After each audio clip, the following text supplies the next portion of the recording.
नमस्कार. आपण शिकणार आहोत सिंपल पास्ट टेन्स म्हणजे साधा भूतकाळ.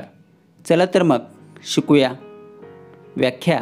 एखादी क्रिया भूतकाळात घडली असा जेव्हा उल्लेख करतात तेव्हा त्याला साधा भूतकाळ असे म्हणतात. फॉर्म्युला. कर्ता अधिक क्रियापदाचे दुसरे रूप अधिक कर्म. Yes plus V2 plus O.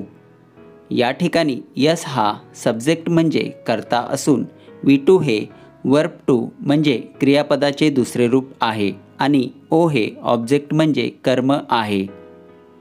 उदाहरणार्थ, आय एट अ मँगो. मी आंबा खाल्ला. या वाक्यात आय हा सब्जेक्ट म्हणजे कर्ता असून एट हे वर्ब टू म्हणजे क्रियापदाचे दुसरे रूप आहे आणि अ मँगो हे ऑब्जेक्ट म्हणजे कर्म आहे.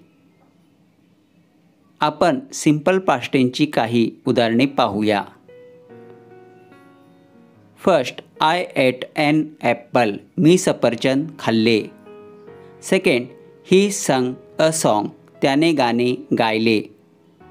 Third, she read a book. तिने पुस्तक वाचले. Fourth, we wrote a letter. आम्ही पत्र लिहिले. Fifth, they played a cricket. ते क्रिकेट खेळले.